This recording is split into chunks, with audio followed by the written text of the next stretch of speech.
Hello, it is Wednesday, December 8th, 2021. I'm Chris Remo, and welcome back to my New York Times Crossword Daily Solve.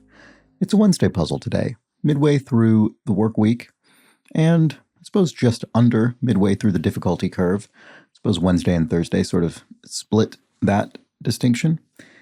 So perhaps a bit of a step up in challenge from the Monday and Tuesday puzzles, which were both pretty smooth this week, and I think most of you seem to have agreed based on the comments I saw, both in the comment section and on the Discord chat server, which, as a reminder, you can join by visiting the link in the description field underneath the video to chat with other members of this community, other viewers of this series, about the New York Times crossword, other crosswords, other puzzles, and crossword construction. And there's also the Patreon campaign. You can check that out at patreon.com/dailysolve, and there you can find a wealth of bonus videos, as well as the possibility of other perks if you read through what's available there. And I will move right on to some comments from yesterday's puzzle. We have three, it looks like, at least three that I happened to harvest.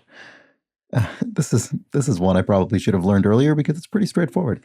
Kathy Swope says the so often used answer LSAT, LSAT, stands for Law School Admission Test. And that's it. And as Duke Garland replies, that's ridiculously straightforward. Yes, I assumed it was something like Legal Standardized Achievement Test or something like that to sort of match the SAT language, but nope, it's just Law School Admission Test. All right, Bradley explains that the on-deck circle is from baseball. The player who will come to bat next after the current hitter is said to be on deck and stands in the on-deck circle, which is typically a chalk circle by the dugout where the player can take a few practice swings and prepare for their at-bat. The player who bats after the on-deck batter is said to be in the hole, and they typically stand at the entrance to the dugout, ready to move into the on-deck circle when the current at-bat is finished. So I think I sort of inferred that it was baseball-related and that it was the next hitter coming up, but I didn't know if the circle was a real literal circle, a metaphorical circle, or what. And now I know. And PA, I suppose, is adding on to my comment that Tokyo was previously known as Edo, and has a little explanatory comment about the history of Tokyo, nay Edo, originally a small fishing village. And there's a whole little explanatory bit here from PA. If you'd like to read that, I probably don't need to read it all here. But if you'd like to learn a bit more about the history of Tokyo and its predecessor city, Edo, then PA has some information in the comments. Okay, so let's solve a Wednesday puzzle. This was constructed by Philip Koski. I forgot to research Philip Koski today, whoops. And edited, as always, by Will Shorts. And actually, I didn't notice this until just now, but I can see some circled cells in the grid. So we've got, there's a theme, and of course there will be a theme because all of the puzzles from Sunday to Thursday, what am I talking about? Thursday, the most themed puzzle of them all. But yes, anyway, Sunday to Thursday puzzles have a theme, and we can see that there are some circled cells, so presumably that ties in somehow. Let's get started. Okay. And we see that these circle cells are symmetrically disposed. They mirror each other radially, as does the rest of the puzzle. All right, let's get go. Oops, what am I doing? Sorry about that. Is that correct? Okay. Let's go up to one across and get going. A sample collector. Could be a swab or a tech. I guess it could be a lab tech. I think swab sounds more likely. One down, Muscle Blank, Alabama. I suspect this is Muscle Shoals, Alabama, which I think I primarily know because of its reference to it in the Leonard Skinner song Sweet Home Alabama, although I think that reference is to a musician maybe named after Muscle Shoals, probably guaranteeing that I'm going to get a comment or two to read tomorrow by sharing this hazy, not very well-informed recollection. Anyway, it makes it seem like a sample collector is a swab. And a hookup that may get kinky.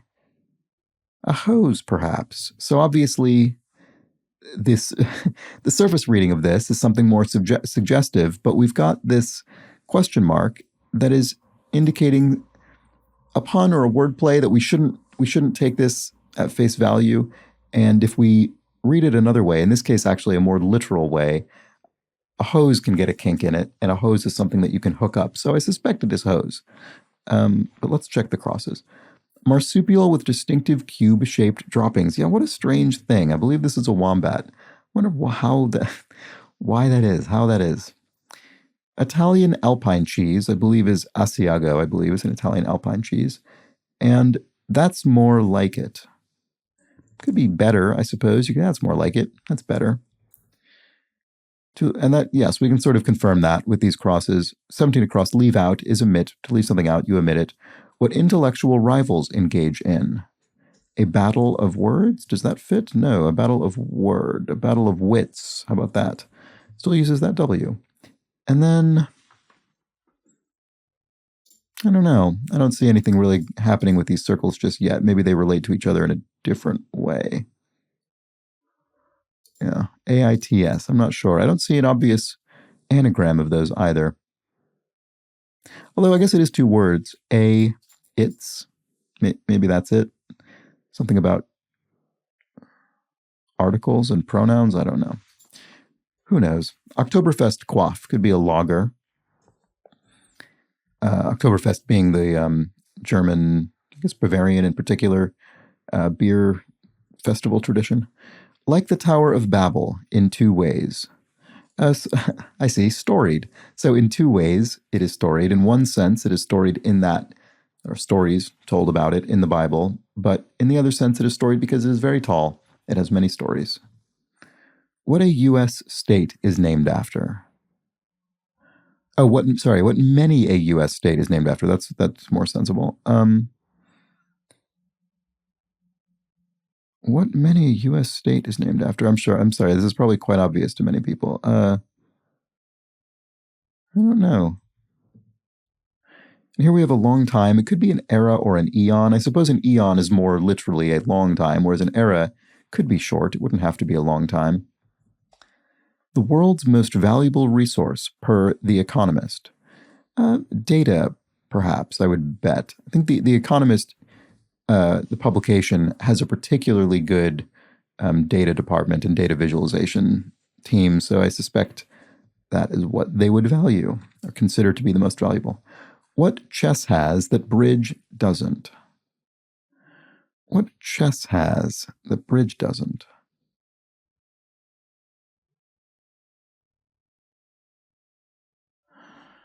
Not seeing this either. This is a tricky cross for me, isn't it? And here we have record speed for short. Or it could be record speed for short, I suppose. I don't know. It could be miles per hour or kilometers per hour or something. I'm not quite sure how that ties into the clue, so it might not be the answer, so I'll move on. To send to oblivion, I don't know. It could be to kill or something like that. Let's jump back up to the top of the grid and start making use of some of these A Battle of Wits crosses. A comet feature. A comet has a tail. Rioja, for one. Well, that's red.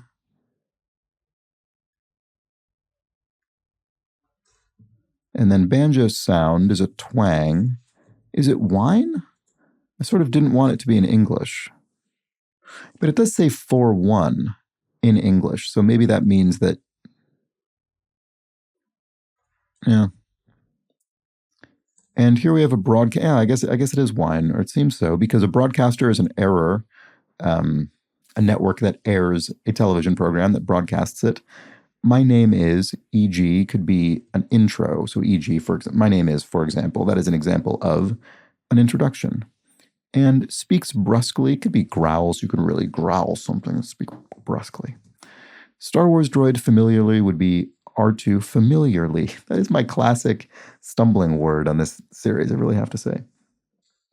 Star Wars droid familiarly is R2, R2D2, spelled phonetically. And spongy balls, this is the brand Nerf. So we have two proper nouns in parallel. Oh, and then another one crossing both of them. Munch Museum locale, or Munch, I'm not sure. How do you pronounce it? It's Edvard Munch, the artist. Oslo, anyway, would be the locale. And then it comes with a charge. An ion is a charged atom. Boy, sometimes my failure to remember some of these things is slightly embarrassing. It's right on the map. It's right on the map. So I suppose on a map, things that are in the rightward direction traditionally are east, based on how maps are typically oriented. And a computer menu heading would be the edit menu. Soprano who ends up trapped in a vault. Oh, is it Aida from the opera Aida? Yeah, I think so. Coke's first diet soda is Tab. And so this was, I think the surface reading of this might suggest, and this is what I first thought when I read it, maybe a character from the television program The Sopranos, maybe? Is there a character from that show who gets trapped in a vault in an episode? I don't remember, but I don't think so. So I think instead we're looking for a soprano voiced character in an opera. And here we have journalist Wells or Tarbell, Ida Wells or Ida Tarbell, two famous journalists. And it's an or clue. So we're just going to have one of them. Even though there are two names, we have an or, so it's singular.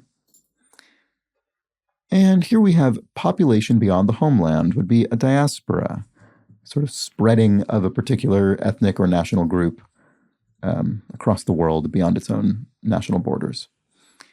And a population, oh, sorry, why did I say that? Election influencing group. I think I strangely combined the P that was here with election and made a new word in my brain. Strange. Election influencing group. I think in U.S. politics, this would be a PAC, a political action committee, which is a form of sort of corporate entity, I suppose, that's able to take political donations and use them on political advertising. A dermatological sac, so dermatological meaning related to skin, so a cyst, sort of a slightly unpleasant way to think about that. A dermatological sac. And if one is arrogant, one is snooty, I suppose. Is that what you'd say? And then yours in Arles would be à toi. So yours in a French location. Often in the crossword, we'll use a city or a region to indicate that in that place, we speak the language spoken in that place. And here we have yours, which is à toi, which literally would mean to you, but is sort of you is yours in French. And the god of passion is Eros. And Neath's opposite. So here we have Neath with this contraction. And so that's sort of it could be sort of a slangy, quick way to say beneath, but it isn't really. I mean, I think this is more of a poetic way to say beneath, neath the mistletoe, that kind of thing. And its counterpart would be over being another sort of poetic contraction of, in this case, of over. All right, Theodore Roosevelt or Robert Louis Stevenson. And interestingly, these are each in quotation marks. So what does that mean? A portrait? I'm guessing portrait because of this R-A-I-T here. So are there famous portraits of these people? There must be. And then here we have another it. So I wonder if this is somehow articles and pronouns, by which I mean being the indefinite singular article, as opposed to the definite singular article, and then it's being a possessive pronoun, and then it being a regular single non-gendered pronoun. I'm just sort of blathering here. I can't really determine what any of that's supposed to mean. Maybe this is a and then an. So maybe it's and then it and then I, and maybe this is a and then an and then and or something. I mean, that wouldn't be maintaining it as an article, but it could just be sort of short parts of speech. I don't know. Why am I guessing? I have no idea. I still don't know what many U.S. state is named after, and what chess has that bridge doesn't. I I don't know why I can't get either of those. Record speed for short. Maybe it could be kph or mph. And here we have send to oblivion. This whole little area is tough. It's tough for me for some reason. Record label for D'Angelo or Doha Cat. I actually don't know Doha Cat. Could be RCA. It's a record label. And a midsection could be a torso if it's a midsection of a person. And a classic gas brand. I don't know. I don't know a classic gas brand. Percussion instrument that's also the name of a popular ringtone. This actually came up in the crossword yesterday or the day before. I mean, fairly recently. This instrument is the marimba, which is a pitched percussion instrument. They're wooden slats, I suppose, that are arranged sequentially, and each one is tuned to a particular note. And it's got a really nice, warm, percussive sound. It's a beautiful sounding instrument. Like some decorative wooden floors, they could be inlaid. They can have wooden carved inlay. Will given a chance. So it could mean you will do something if given a chance, perhaps. What is this? Untrustworthy sort could be a sneak, maybe. And dogs that were once samurai companions. Oh, must be what, Akitas or Akitos? I forget which it is. That's pretty interesting. Oh, and what do you know? We stumbled on the revealer, or half of the revealer, actually, it looks like. So this says, with 66 across, director's cry, or a hint to 20, 37, and 58 across. Director's cry. Or hint. Oh, and look at this. This did go from it's to it to I. Interesting.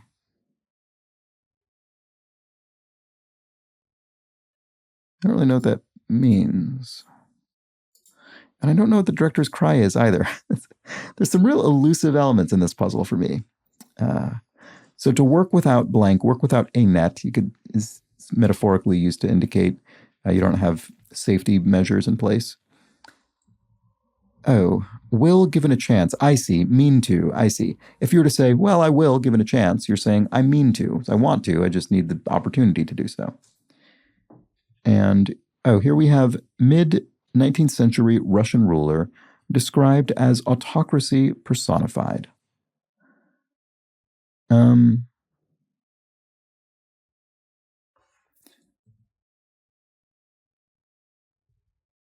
Tsar Nicholas I? Maybe not. Wouldn't be spelled that way in Russian, would it? Most despicable could be basest, and then pointillism features are dots. Pointillism, the style of painting made up of thousands upon thousands of tiny little dots. And, it's a rap.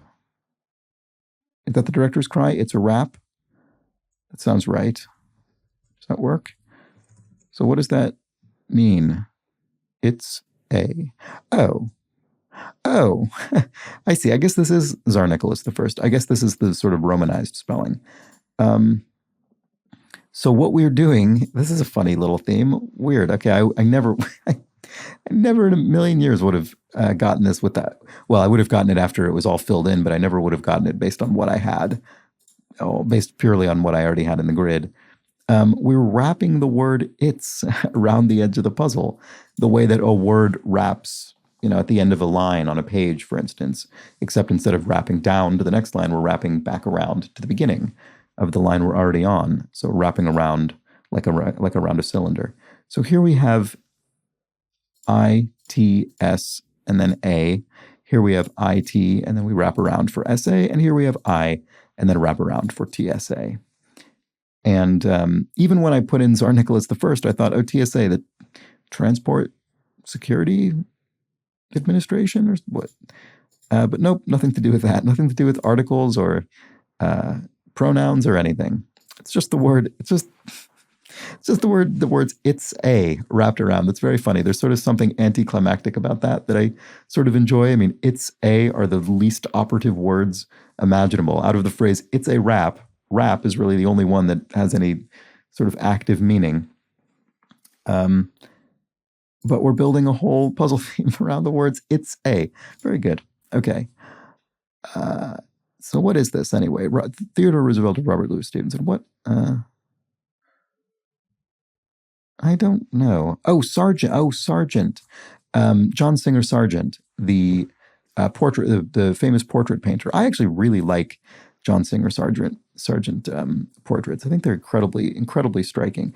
I don't know if he's got the most sort of elevated reputation among painters, but I've always liked each of his pieces I've seen. I can't bring either of these particular ones to mind. I'm not enough of a connoisseur of art, but I know what I like, as they say, I suppose, in a cliched sort of way. Oh, and then that reveals what many U.S. state is named after, I suppose, which is a tribe. Many U.S. states are named after indigenous tribes. There we go. All right, that should have been an easier get, but I finally got there. And then what chess has that bridge doesn't? Oh, a board. Chess is played on a chessboard, a game board. It's a board game, whereas bridge is not. Bridge is a card game. I see. And then record speed for short. Oh, okay. They could have had a question mark on this, but you don't need it because it is true as written. The speed of a record for short is the RPM value, the number of revolutions per minute, the number of times the record revolves in a single minute, usually 45 or 33. And to send to oblivion, I see, is to doom somebody. You're going to doom them, send them to oblivion, send them to hell, I suppose. And classic, or no, I guess sending to hell would be damning. I guess, yeah, this is broader than that. Anyway, classic gas brand is a Moco. Yeah, that rings a bell. I don't think I would have known it as a classic gas brand. I mean, I've heard the brand. I can't really picture it in my mind. Here we have Scarborough Fair herb. Simon and Garfunkel, right? This is sage, parsley, sage, rosemary, and thyme. And then, is that a folk song, or was that written by Paul Simon? I actually don't know. My guess would be it's one of those songs that sounds like a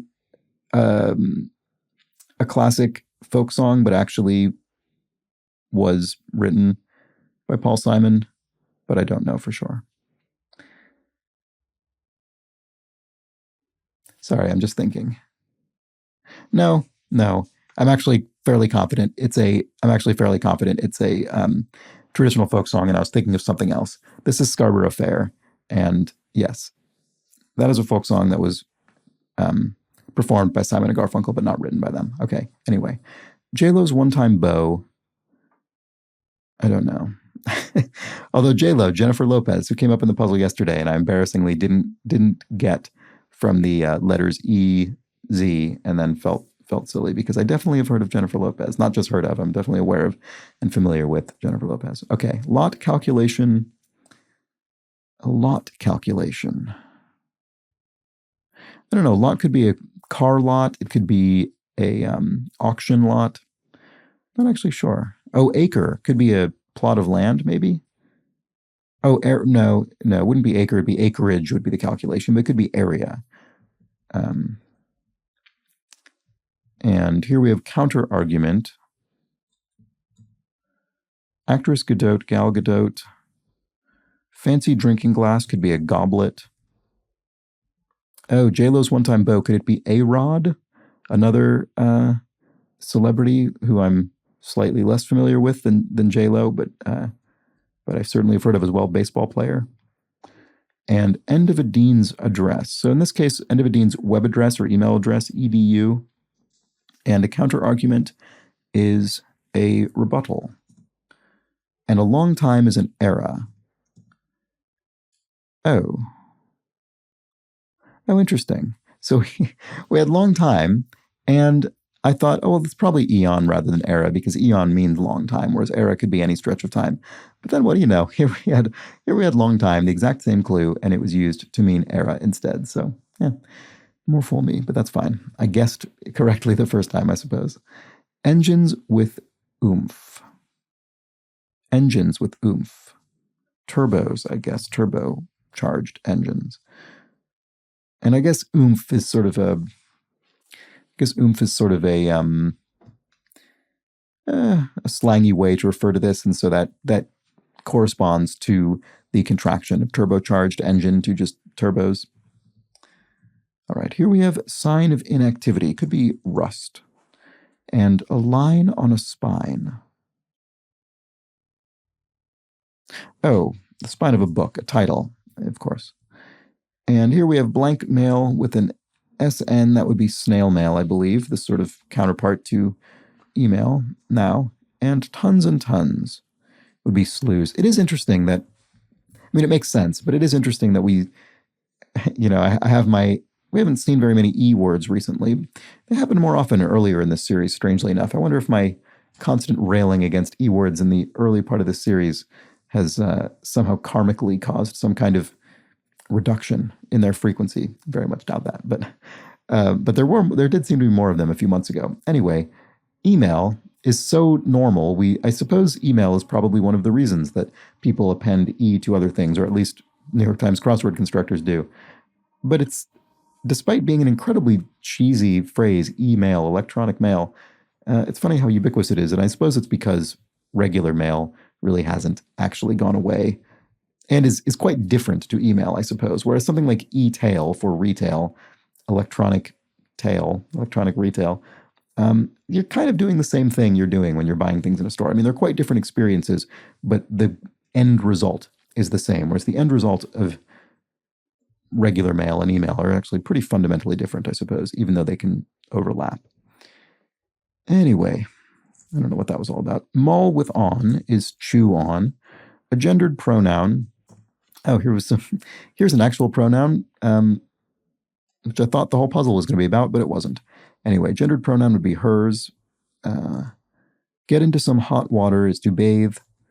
An Edmonton athlete is an Oiler, sports team, I guess. And that we've seen all the rest. So, initial stake could be an initial stake in a poker game, for instance, the money pot on the table. And the last month in the U.S. government's fiscal year. Well, I think it's pretty clear based on these crosses that it is September. And reactions to adorableness would be AWS, AWS. And a word after rock, sea, or table could be salt, rock salt, sea salt, or table salt. And that crosses with the food industry lobby in brief, the NRA. Yeah. Suppose it shares an acronym with the National Rifle Association, but presumably is the National Restaurant Association, I would think. And there it is. That is the Wednesday puzzle. Sort of a funny theme. I was very misled by the theme, probably in the way that it was intended. It was probably intended to mislead me in this particular way, in that it was very much, it invited me to imagine all kinds of ways it could work. And, I think the chances of my guessing how it worked based on, well, it's tough to say. If I'd have known that Theodore Roosevelt and Robert Louis Stevenson were both notable sergeant portraits and filled in sergeants, maybe after 2 of these clues, I could have gotten it. Or at least I could have seen that they were anagrams of one another. I might not have seen the wrapped part, but I would have noticed that they had the same letters. It's so hard to know if that would have led me to the conclusion, but I certainly wouldn't have guessed it's a wrap. I never would have guessed that. Never in a million years. What a funny little theme. I suppose I think one of the things I've heard or read about submitting to the New York Times crossword at this point is that they really like to see themes they haven't already seen, which, on the one hand is fair enough, but on the other hand, you think this crossword has been running for 50, 60 something years, possibly more than that. I can't remember. When was the first one?